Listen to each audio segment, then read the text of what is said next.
지난 8월 15일 우리나라가 일본 제국주의로부터 독립한 독립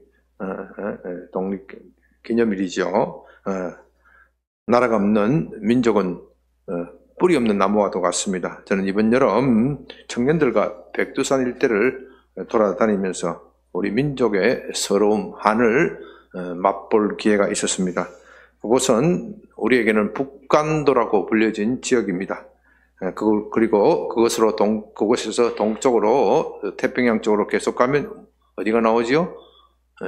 연해주 지금은 소련의 영토입니다. 이것이 역사적으로는 고구려 땅 또는 발해의 영토이지요. 그 지역은 원래 사람이 거의 살지 않는 황무지나 다름없습니다. 겨울은 매우 춥고 밤이 길어서 사람이 살기에 힘듭니다. 그런데 조선말 우리나라 사람들이 압록강을 넘어서 그곳으로 가서 땅을 일구고 개척하여 옥토로 만들었습니다. 그러나 조선은 그 땅을 지킬 힘이 없었고 역사적으로 청나라, 러시아, 일본 이 세 나라가 그 땅을 둘러싸고 각축을 벌이면서 싸움을 하였습니다. 그러는 사이에 조선 민족, 우리 민족 사람들은 이 나라의 채이고 저 나라의 채이고 정말 힘들고 어려운 세월을 보내었습니다. 특히 이 연해주라는 곳은 우리 민족의 한이 서린 곳입니다.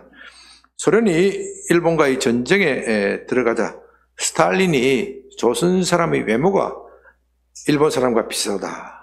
그래서 저자들이 스파이 노릇할지 모른다. 그렇게 의심하였습니다. 대대적으로 조선 사람들을 중앙아시아로 강제 이주하였습니다. 그들은 미리 통보도 받지 못하고 하루아침에 짐짝처럼 화물관에 실려서 옮겨졌습니다. 약 17만 명이 일주일 이상을 기차를 타고 가는 동안 소변도 제대로 볼 수 없고 햇빛도 제대로 볼 수 없고 물도 제대로 마시지 못하겠다고 합니다. 그 과정에서 무려 5만 명이 죽었다고 합니다. 이것이 나라 없는 서러움입니다. 나라는 참 중요합니다. 나라가 없으면 뿌리 없는 나무와 같이 행복해질 수 없습니다. 개인의 안정도 행복도 보장될 수 없습니다. 제가 오늘 말씀드리기에 앞서 나라에 대하여 말하는 이유는 오늘 본문이 나라에 대한 것이기 때문입니다. 마태복음 6장 10절 하나님의 나라가 임하시오며 뜻이 하늘에서 이루어진 것 같이 땅에서도 이루어지이다. 성경은 종종 우리 그리스도인은 세상 나라에 속한 것이 아니라 하나님의 나라에 속하였다고 말합니다. 그렇다면 우리에게 왜 이런 기도가 필요합니까? 우리가 하나님의 나라에 속하였다면 그렇게 살면 되는 것이 아닙니까? 그렇게 믿으면서 살면 되는 것이 아닙니까? 그러나 그것이 그렇게 만만치 않습니다.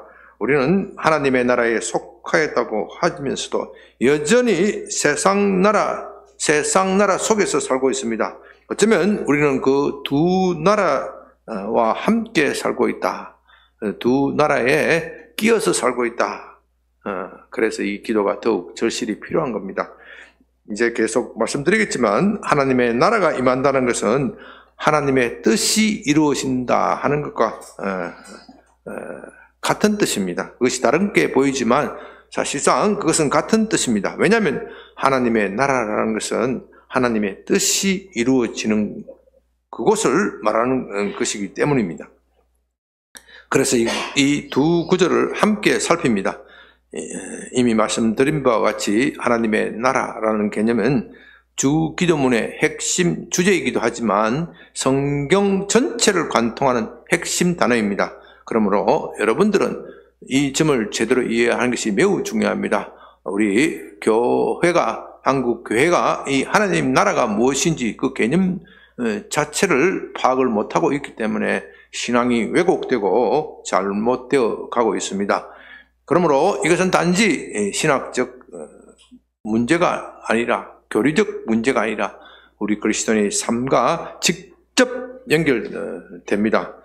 주의 깊게 경청하시고 하나님 나라가 여러분 각자의 삶 속에 임하시기를 주님의 이름으로 축원드립니다. 아멘. 먼저 우리는 나라라는 개념에 대해 살펴볼 필요가 있습니다. 나라를 구성하는 요소에는 뭐가 있죠? 그게 3요소라고 하지요. 첫째, 국민. 아유, 잘하시네요. 두 번째, 영토. 그리고 세 번째, 주권. 이 세 가지가 있습니다. 국민이 없는 나라는 상상도 할 수 없습니다. 여기에 대하여는 더 말할 필요가 없습니다. 영토 없는 나라는 가끔 존재하는 것처럼 보입니다. 예를 들면 유럽의 집시들이 그렇죠. 그들은 독자적인 민족과 문화를 가지고 있습니다. 그러나 일정한 곳에 정주하지 못하였기 때문에 나라로 인정받지 못하였습니다. 또 유대인들은 고유한 종교, 문화, 정체성을 가지고 있지만 영토와 주권을 빼앗겼기 때문에 2000년 동안 나라 없는 서러움을 겪고서 전 세계에서 흩어져 살았습니다. 국민도 있고 영토도 있지만 주권이 없으면 나라로 인정받지 못합니다. 이건 우리나라가 이미 겪은 일이죠. 우리는 구한말 나라의 주권을 일본에 빼앗겼고 그래서 국민도 있고 영토도 있었지만 나라로 인정받지 못하였습니다. 또 나라가 있다고 하더라도 내가 속한 나라가 제대로 된 나라다. 이게 매우 중요합니다. 여러분은 혹시 영화 터미널이라는 그 영화를 보셨는지 모르겠습니다. 유명한 톰 행크스 주연이죠. 이 자기가 속한 나라로서 제대로 인정받지 못하면 어떤 일이 일어나는지 그것을 보여주는 참 그런 영화입니다. 주인공은 유럽에 있는 아주 작은 국가에서 살고 있었습니다.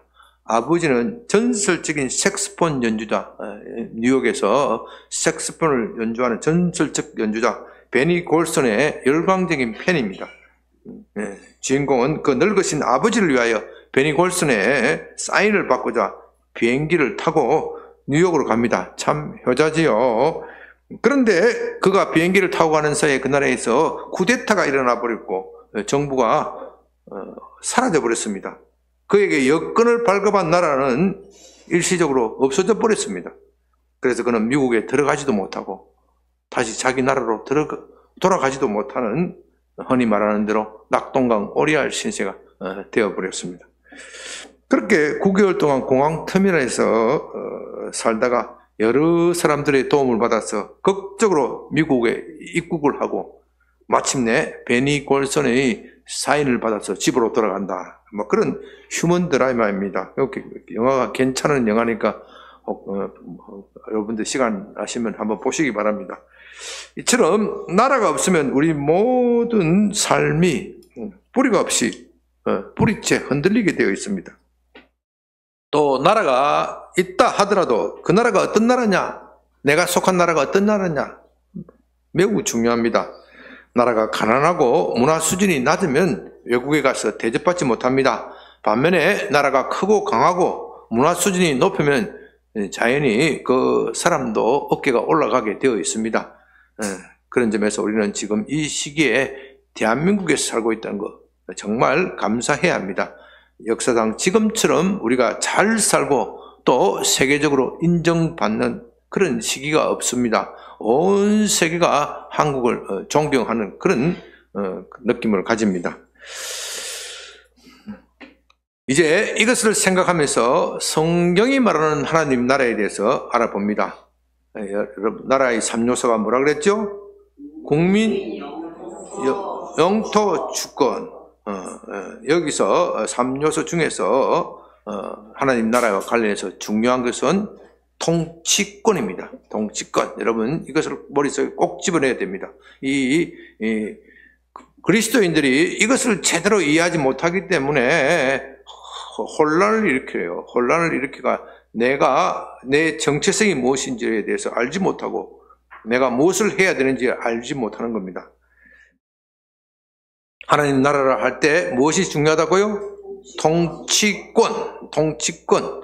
왜냐하면 영토와 국민은 이미 확정되어 있기 때문에 더 말할 것이 없습니다. 하나님의 나라의 영토는 온 우주 만물입니다. 그것은 보이는 세계를 포함하여 보이지 않는 모든 세계, 하나님의 통치권이 미치지 않는 그런 세상은 없습니다. 온 세상이 다 하나님의 나라입니다. 또 온 세상에 존재하는 사람들, 천사들, 그리고 모든 생물이 하나님의 백성이다. 그렇게 말할 수 있습니다. 그것들이 하나님의 피조물이라는 관점에서 우리는 그렇게 부를 수 있습니다.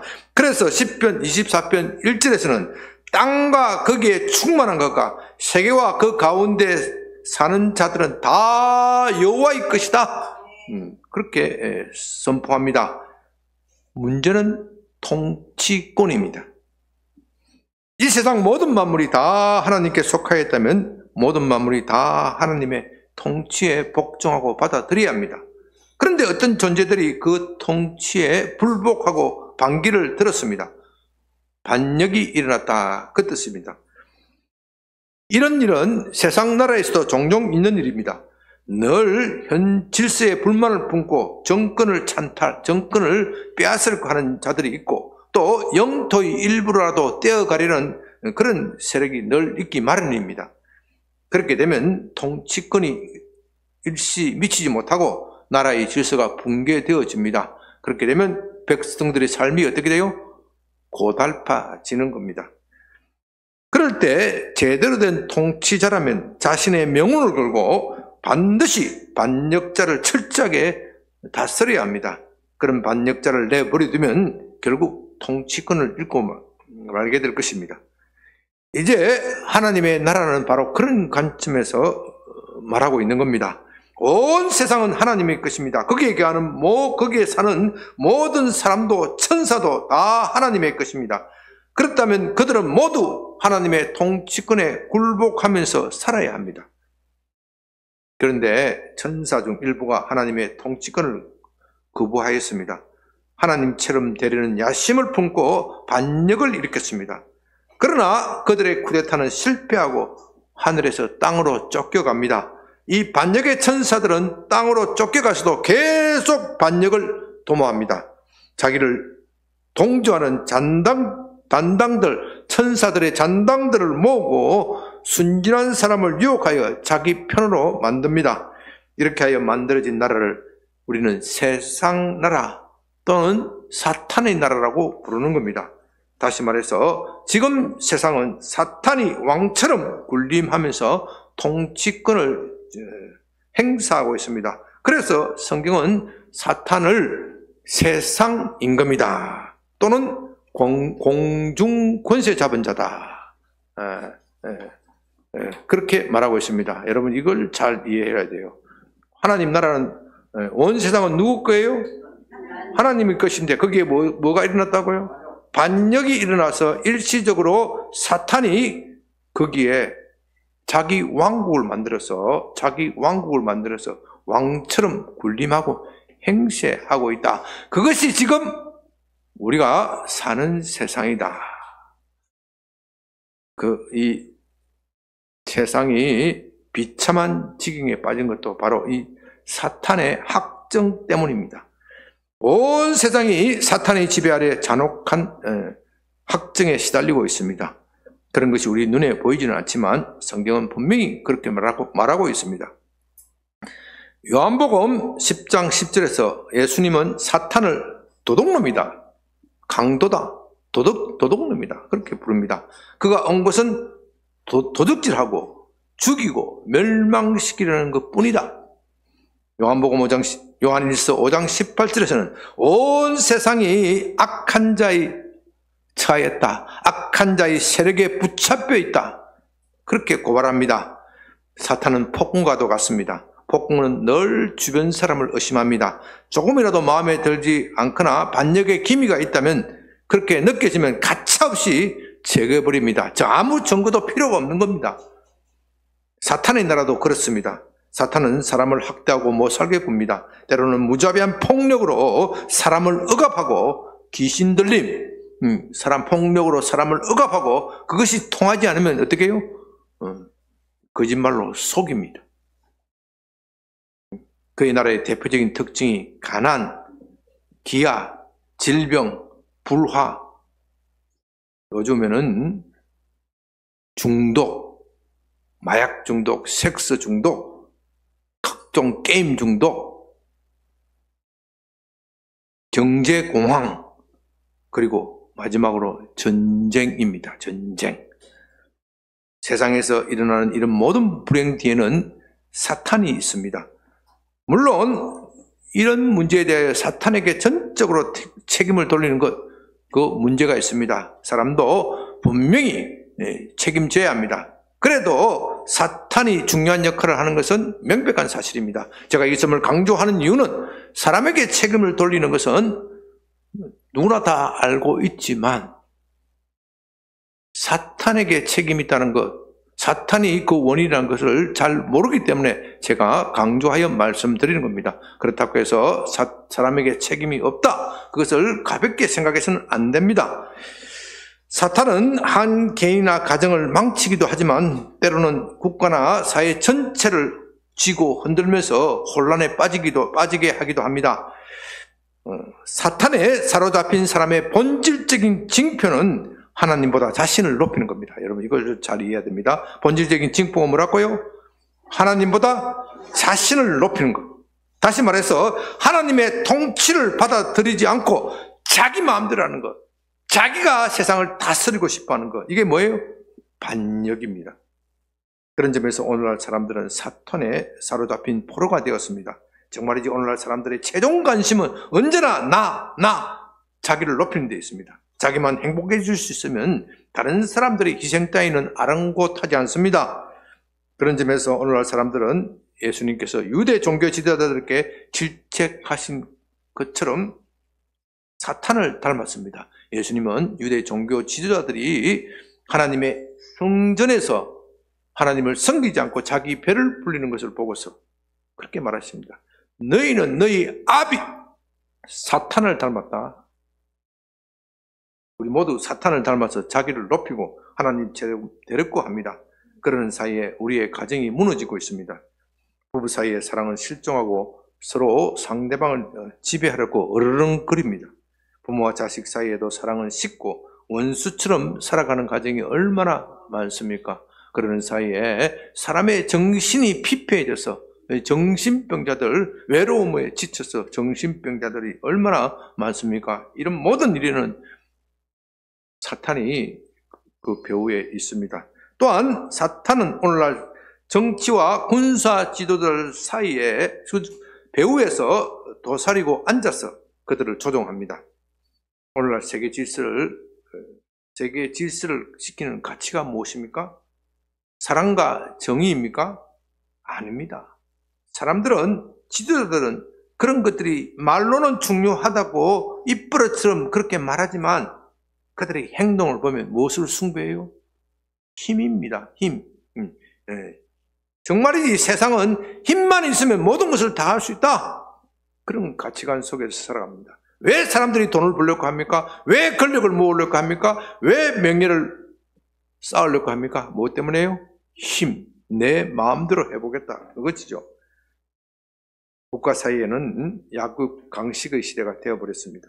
지금 우리는 러시아가 힘이 강하다고 해서 국제 질서, 국제법을 무시하고 우크라이나를 군화로 짓밟는 것 보고 있지 않습니까? 사탄의 지배가 사회와 나라, 지역에 따라 좀 다르겠지만 북한과 같이 극단적인 독재 국가는 이미 사탄에 장악되었다. 그렇게 봐야 합니다. 우리가 잘 아는 바와 같이 북한은 이미 사람이 살만한 곳이 못 됩니다. 탈북자들의 증언을 들어도 그렇습니다. 지난 7월 중국을 방문하셨을 때 압록강에서 배를 타고 가면서 북한 인접까지 가서 바라볼 기회가 있었습니다. 참 비참하지요. 정말 말로 할 수 없이 비참합니다. 몇 단면만 봤지만 참 안 됐고 참 비참하고 어떤 같은 민족끼리 저렇게 살 수 있을까. 압록강 하류에는 중국 쪽에는 단동이 있고 북한 쪽에는 신의주라는 도시가 있습니다. 그 북한의 그 단동과 신의주 사이에는 위화도라는 섬이 있습니다. 우리나라 여의도와 같이 모래가 쌓여 이루어진 그런 곳입니다. 그런데 작년 여름에 북한의 압록강에 큰 홍수가 덮쳤고 압록강이 범람하였습니다. 그곳 위하도 주민들이 거의 죽임을 당하였다고 합니다. 그러자 김정은이 매우 긴장하였습니다. 왜냐하면 그곳에 거주하는 주민들이 국경 근처에 있기 때문에 대부분 군인과 그의 가족들이었기 때문입니다. 그는 급히 현장에 뛰어가서 민심, 아니 군심을 수습하고자 하였습니다. 우리도 보도에서 보았지만 김정은이 팔을 걸고 다리를 걷어붙이고 물에 들어가는 것 보았잖아요. 그만큼 절박하였다. 군인의 군심이 돌았으면 정권도 유지가 안 되는 겁니다. 그리고서는 위하도에 현대식 건물을 지어라 그렇게 명령했다고 합니다. 그 때문에 군대를 동원하여 밤낮 없이 아파트 건설에 매진하였습니다. 밤에도 불을 훤히 켜놓고 작업하였습니다. 그 작업 소리가 어찌나 요란했던지 건너편 단동 시민들이 밤잠을 자지 못하였다. 현지 사람들이 그렇게 이야기를 하더라고요. 이렇게 해서 정말 기적과 같이 3개월 만에 수십 층의 현대식 건물이 절벽에 늘어섰습니다. 제가 봐도 그 모양만 보면 정말 대단할 정도로 강남에 수십 층 건물처럼 압록강변에 한강변과 같이 쫙 써 있는 거예요. 제가 그 소리를 듣고 참 저 아파트가 어떻게 지어졌다는 소리를 듣고 충격을 받았어요. 위화도는 틀림없이 여의도와 같이 집안이 뭐예요? 모래입니다. 그런 집안을 다지는 데는요, 그 수십 층 올리려면은 1, 2년, 적어도 3, 4년은 집안을 다져야 할 겁니다. 제가 전문가는 아니라서 잘 모르지만, 그래, 오래 걸립니다. 그런데 어떻게 지방 공사도 없이 단 3개월 만에 수십 층을 올릴 수 있습니까? 그런 건물은 모래 위에 세운 집이라 금방 무너질 것입니다. 그것을 보면서 이것이야말로 지옥의 끝장판이다. 우선은 국민들을 속이면 되는 것이잖아요. 나중에 무너지면 그때 가서 해결하면 되는 것이고. 네, 정말 사탄이 지배하는 세상은 지옥입니다. 그 가정이나 사회, 국가에 사는 사람은 지옥을 맛보는 겁니다.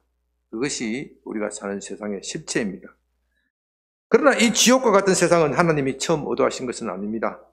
하나님이 처음 창조하신 세상은 사랑과 정의와 평화가 넘치는 그런 곳입니다. 에덴 동산은 불의가 없고 사랑이 충만하였으며 물질적으로도 풍요하였습니다. 그곳이 천국인 이유는 아담과 하와가 하나님과 동행하면서 살았기 때문입니다.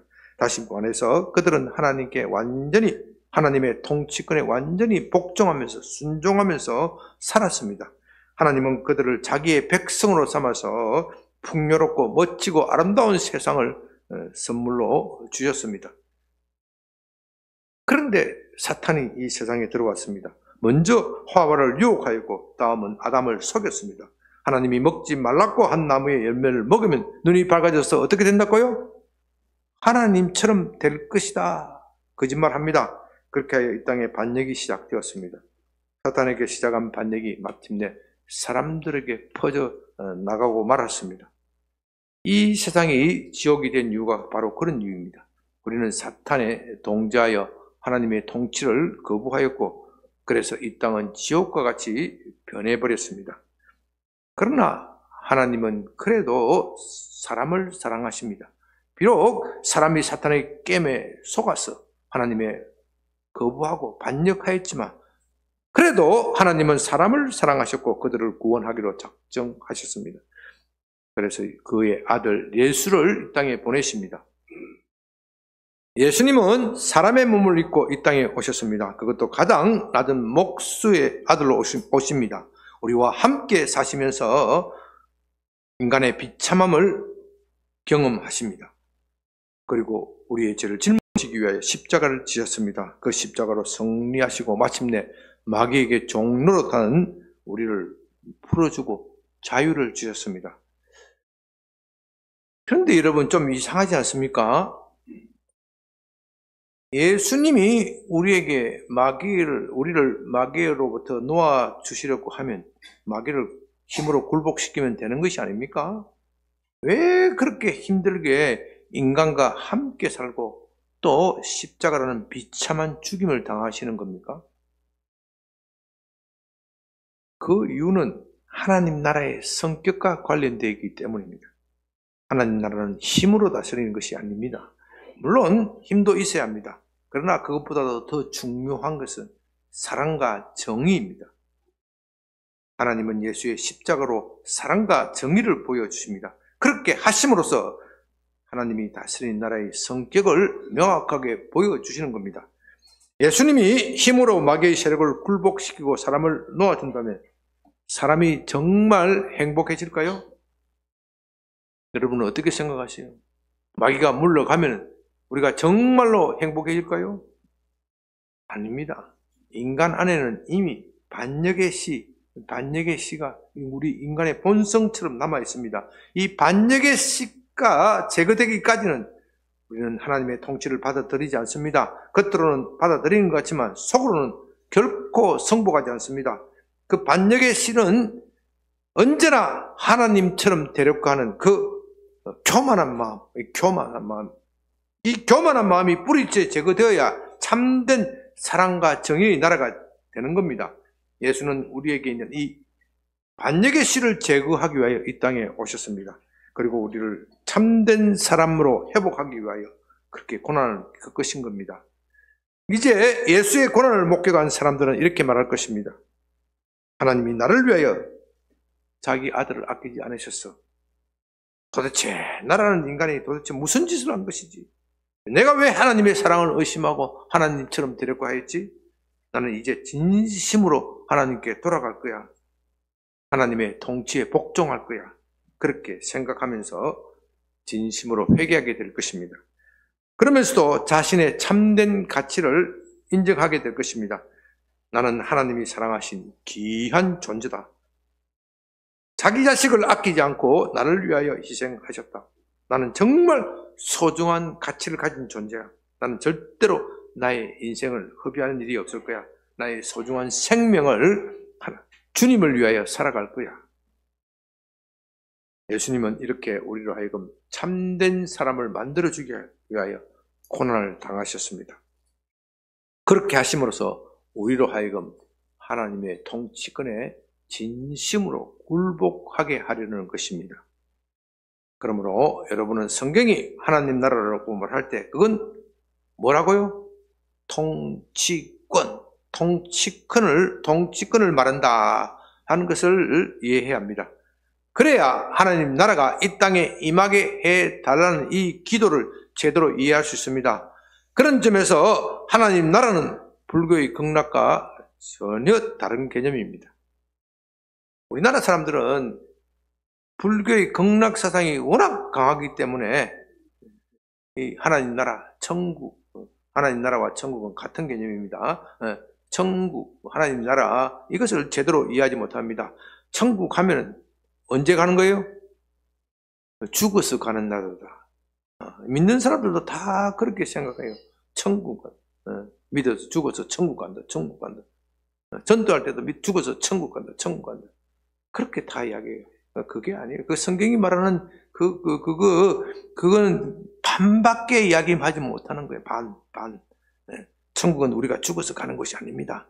살아서 이 땅에서 실현되는 것이 천국입니다. 그것이 하나님 나라입니다. 왜냐하면 하나님 나라의 개념이 뭐라고요? 통치권이기 때문에. 장소나 시간과 영역의 문제가 아니라 뭐라고요? 통치권이기 때문입니다. 예수님의 십자가 부활은 이 땅에 군림하던 마귀의 나라가 종식되었음을 말하는 겁니다. 예수님이 십자가로 승리하셨기 때문에 그건 당연한 일입니다. 그런데 문제는 그 마귀의 나라가 한꺼번에 물러가지 않는다는 겁니다. 다시 말해서 마귀의 통치권이 한꺼번에 사라지는 것이 아니라는 겁니다. 사탄은 이미 패배하였지만 완전히 그의 지배가 끝난 것은 아직 아닙니다. 그는 치명타를 입었지만 여전히 건재하고 있습니다. 아니, 그의 멸망이 얼마 남지 않은 것을 알고서 더욱 악랄하게 나올 것입니다. 최후의 발악을 할 것입니다. 그것이 요한계시록에서 말하고 하고 있는 사탄의 모습입니다. 그렇기 때문에 우리는 하나님의 나라가 이 땅에 오도록 열심히 기도해야 합니다. 맹렬하게 기도해야 합니다. 그렇지 않으면 사탄의 반격을 입습니다. 교회사를 보면 교회가 이 점을 간과하고 방심하다가 얼마나 많은 타격을 받았는지 모릅니다.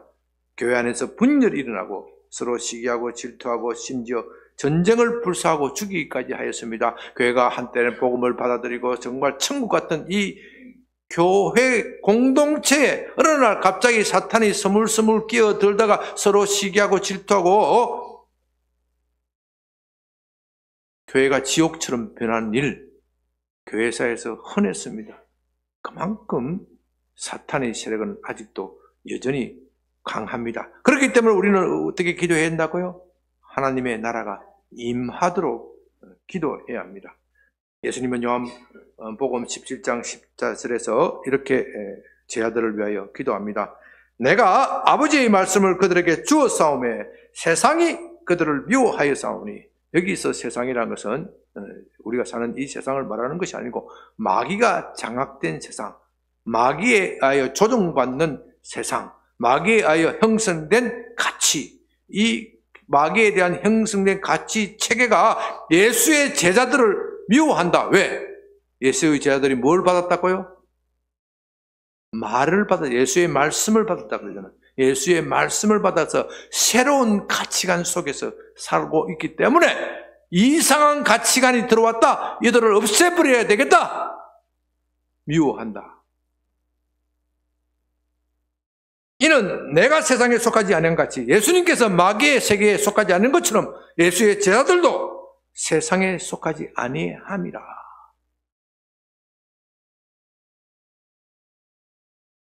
예수님은 이제 하나님 아버지께로 올라가야 합니다. 그러나 제자들은 땅에 남습니다. 예수님은 그것이 안타까워서 이런 기도를 하고 있는 겁니다. 그래서 15절에서는 이렇게 기도합니다. 내가 비옵는 것은 그들을 세상에서 데려가기 위함이 아니요, 다만 악에 빠지지 않게 보존하기 위함이니라. 예수님께서 분명히 말씀하십니다. 내가 너희를 세상에서 데려가려고 하는 것이 아니다. 여기서 세상은 앞의 세상과는 다르죠. 우리가 살고 있는 월드를 말하는 거예요. 월드, 이 세상에서 데려가서 천국에 데려가려고 하는 것이 아니다. 동양식 천국, 극락으로 데려가려고 하는 것이 아니다. 내가 하나님 나라를 이 땅에 임하려고 하는 것이다. 그렇기 때문에 나는 너희를 데려갈 수가 없고 하나님 나라를 이 땅에 끌고 오려는 것이다. 왜요? 하나님 나라는 뭐라고요? 통치권이기 때문에 그런 겁니다.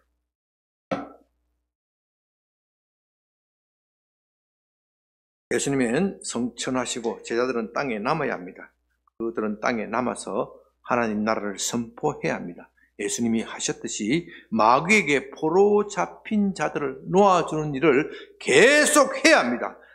그러나 마귀의 세력은 여전히 강합니다. 예수님이 다시 오셔서 그들을 끝장내겠지만 그 전에는 조심해야 합니다.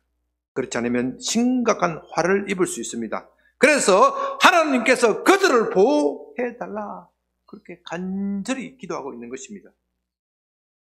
우리가 하나님의 나라가 임하게 해달라, 땅에 임하게 해달라고 기도하는 것은 바로 이런 의미를 담고 있습니다.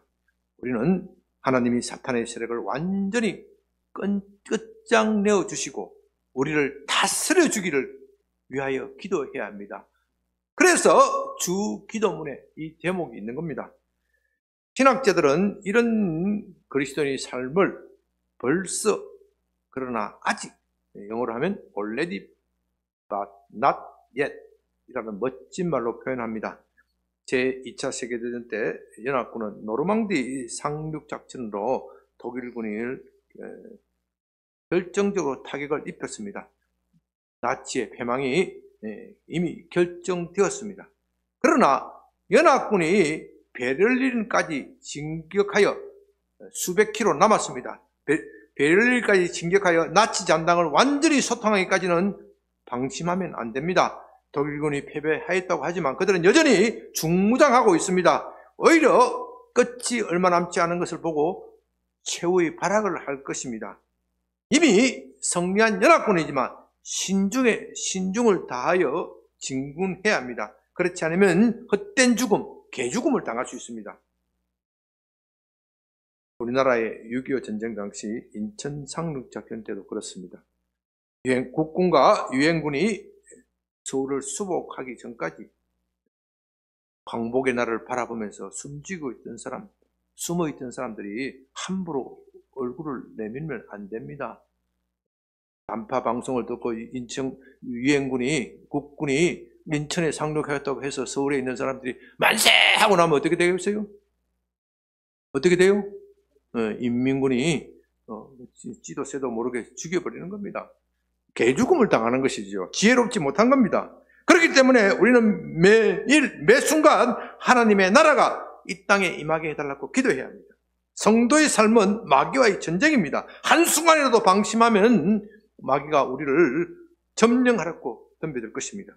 그래서 우리는 매일 하나님께서 우리를 다스려 주시옵소서 그렇게 기도하는 겁니다. 주님께서 제 아들이 하나님 나라가 어디 있느냐 물을 때 어디 있다고 그랬어요? 여기 있다 저기 있다고 하지 말고 어디에 있다고요? 내 마음 아니에요. 여기 있다 저기 있다 그것도 내 마음이란 것도 여기 있다 저기 있다 거기에 속하는 거예요. 하나님 나라가 너희 가운데 있다 그래요. 왜? 하나님 나라는 통치권이기 때문에. 여기에 모인 사람들 중에 하나님의 통치권을 받는 사람도 있고 하나님의 통치권을 거부하는 사람이 있어. 이해가 되세요? 하나님의 통치를 인정하는 사람은 이미 그 사람에게는 뭐예요? 하나님 나라가 임하였다는 거예요. 그러나 같이 교회를 다니지만 하나님의 통치권을 거부하는 사람은 어떻게 해요? 여전히 마귀의 나라에 속하는 겁니다. 그러니까 하나님 나라가 너희 가운데 있다는 말을 마음으로 해석하면 안 되는 거예요. 너희 가운데 있다. 통치권이라는 걸 딱 집어넣어야 그 말이 의미가 이해가 되는 겁니다. 그런데 우리가 주의해야 할 점이 있습니다. 오늘날 그리스도인 가운데 하나님 나라 운동을 한다고 하면서 마치 하나님의 나라를 자기 힘으로 이룰 수 있는 것처럼 말하는 사람들이 있습니다. 참 이 사람들이 말을 들어보면 참 그럴듯하고 참 표현도 멋집니다. 하나님 나라 운동 멋지지 않습니까? 이렇게 해서 이 세상을 하나님 나라로 바꿔야 한다. 기독교에 좌파, 우파 두 진영이 있는데 두 진영 다 그렇게 말하면서 열심히 합니다. 그러나 다 심각한 오류에 빠지고 있습니다. 그들은 하나님 나라를 말하면서 자기 힘으로 실현할 수 있는 것처럼 그렇게 말합니다. 하나님께서 조금만 도와주시면 우리나라를 좋은 나라로 만들 수 있어. 하나님 나라로 만들 수 있어. 그렇게 생각하면서 열심히 일합니다. 그러다가 조그마한 성공을 거두면 어떻게 돼요? 나중에는 주도권 다툼 때문에 서로 싸우고 난리가 납니다. 서로 반목하고 질시하는 것.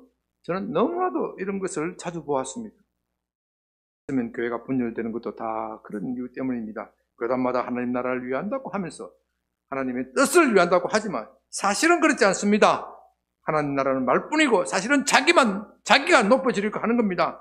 그래서 마귀는 교회 밖에 있는 것이 아니라 어디에 있다고요? 교회 안에, 여러분 안에 있는 겁니다.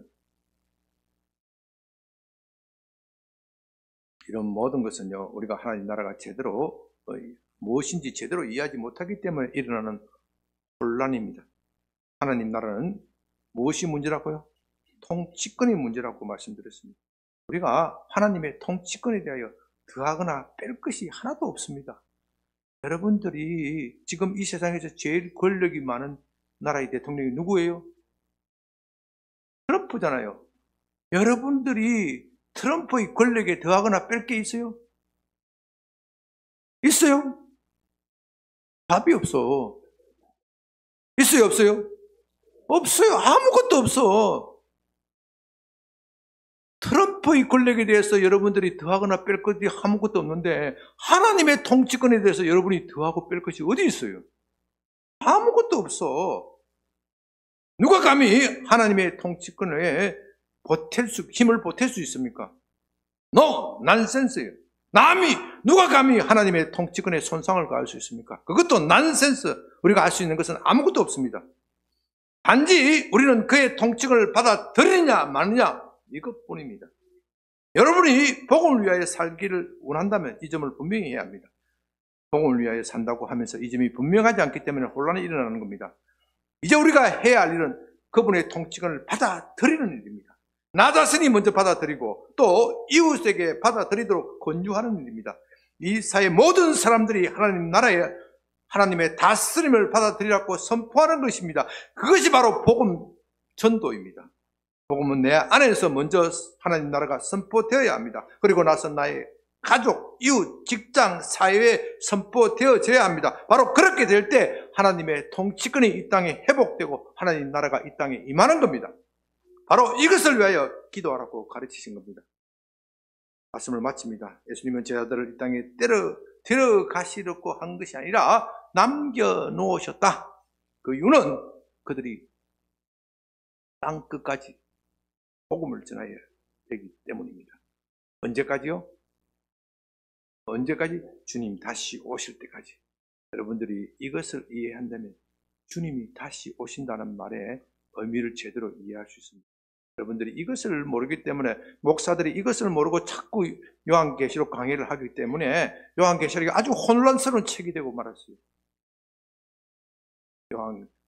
주님이 다시 오신다는 말은요, 이 땅에 그분의 통치권이 다시 회복된다. 완전히 회복된다. 이런 뜻이에요. 하나님의 통치권이 완전히 회복되면 어떤 일이 일어나냐? 마귀와 그 잔당들은 심판을 받아서 영원한 불못에 가는 것이고, 예수 믿고 고난받고 이 땅에서 서러움 받았지만 끝까지 믿어 지킨 사람은 어떻게 해요? 그리스도와 함께 영원히 이 땅을 다스리라. 영원히 다스리라. 하나님의 영원한 통치권이 회복입니다. 그러므로 여러분들은, 저와 여러분들은 주님 다시 오신 그날을 바라보면서 매일 매순간 주님의 나라가 이 땅에 임하게 하소서, 나의 가정에 임하게 하소서, 나의 직장에 임하게 하소서, 매일과 같이 기도하면서 그것을 선포하여 하기를, 그런 삶을 살아야 합니다. 그럴 때 하나님의 생명이 여러분 가운데 넘치고 참된 기쁨이 넘치게 될 것을 믿습니다.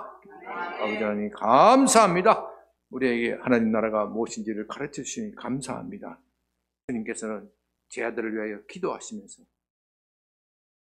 그들을 이 땅에 데려가기 위한 것이 아니라 그들이 남아서 하나님의 나라를 선포해야 하겠기, 그들로 악으로부터 보호해달라고 간절히 기도하셨습니다. 저는 또한 이 땅에 남아 살면서 하나님 나라를 선포하고 매일 매 순간 하나님 나라가 임하도록 기도해야 할 사명이 있습니다. 그것을 가르쳐 주시니 감사합니다. 우리 양변교회에 하나님 나라가 임하게 하여 주시옵시고, 우리의 가정에 하나님의 나라가 임하게 하여 주시옵시고, 대한민국에 하나님의 나라가 임하게 하여 주시옵소서. 모든 불의와 악이 사라지고 사랑과 정의가 넘쳐나는 좋은 나라가 되게 하여 주시옵소서. 예수님 이름으로 기도드립니다. 아멘.